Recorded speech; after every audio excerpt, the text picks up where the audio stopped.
Welcome to the 5-Minute Mysteries podcast from 5minutemysteries.com, where every week we take a look at a mysterious disappearance, object, place, or other mystery in about 5 minutes.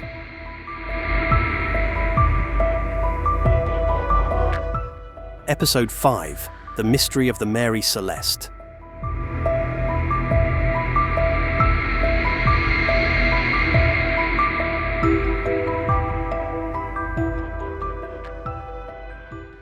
The mystery of the Mary Celeste is one of the most enduring maritime enigmas in history. The story of this ill-fated brigantine has fascinated generations, inspiring countless theories, books, and even films. When the Mary Celeste was discovered adrift in the Atlantic Ocean in December 1872, it was not the ship's condition that baffled those who found her, but rather the eerie absence of her crew and the unanswered questions about what had happened on board.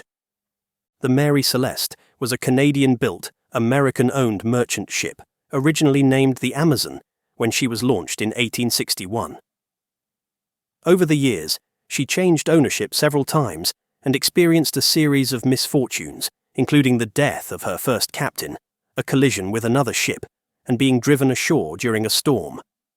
In 1868, she was purchased by an American consortium, extensively repaired, and renamed the Mary Celeste. Despite her troubled past, she seemed destined for a new beginning under the command of Captain Benjamin Briggs, an experienced and respected mariner. On the 7th of November 1872, the Mary Celeste set sail from New York City, bound for Genoa, Italy, with a cargo of industrial alcohol. The ship's crew consisted of 7 men, alongside Captain Briggs, his wife Sarah, and their 2-year-old daughter Sophia. The voyage began uneventfully, and there was no indication that the journey would become anything other than routine. However, less than a month later, the ship would be found drifting in the open sea, with no sign of its crew. On the 5th of December, the British brigantine Dei Gratia, captained by David Morehouse, spotted the Mary Celeste about 400 miles east of the Azores.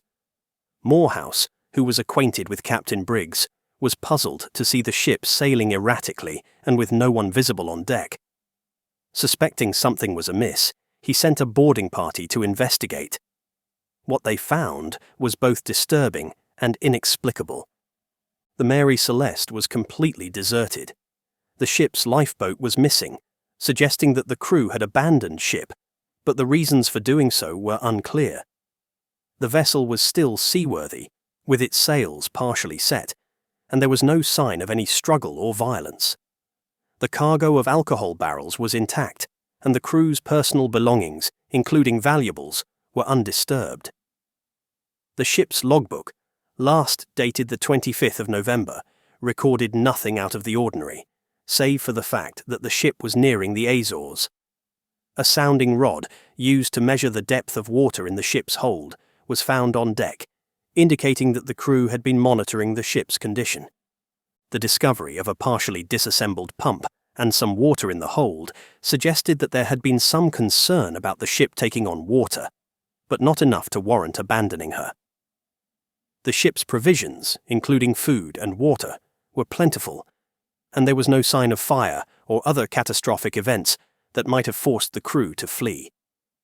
The only other clue was a frayed rope, possibly from the missing lifeboat, trailing behind the ship. The question of why the crew of the Mary Celeste would abandon a seaworthy ship in such haste has puzzled investigators and historians for over a century. Numerous theories have been proposed, ranging from the plausible to the fantastical, but none has provided a definitive answer. One of the most widely accepted theories is that the crew feared an explosion due to the volatile nature of the alcohol in the cargo.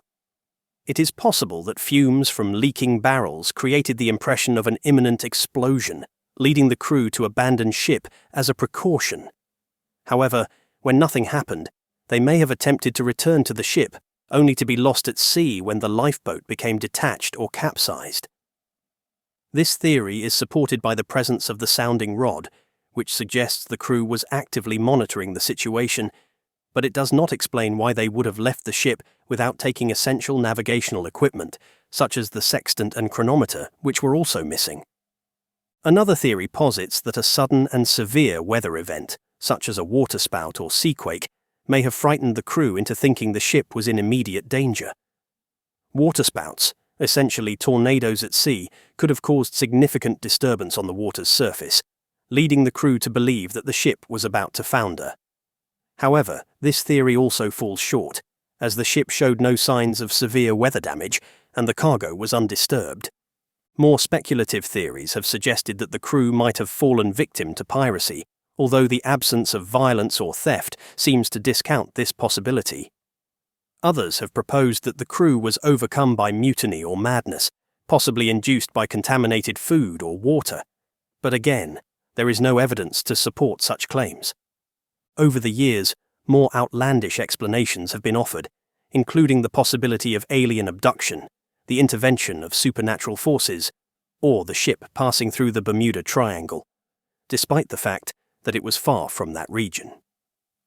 While these theories capture the imagination, they are largely dismissed by serious researchers. The Mary Celeste was eventually salvaged and returned to service, but her reputation as a cursed ship followed her. She changed hands several times, and in 1885 she was deliberately wrecked off the coast of Haiti in an insurance fraud scheme. Her final resting place remains unknown, but the mystery of her ill-fated voyage endures.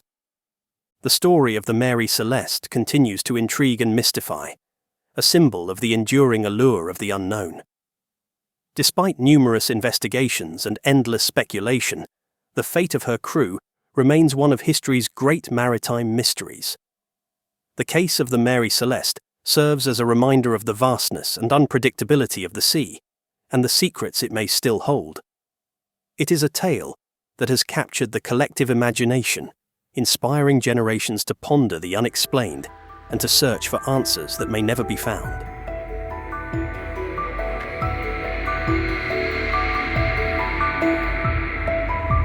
I hope you enjoyed that episode of the 5-Minute Mysteries podcast from 5minutemysteries.com.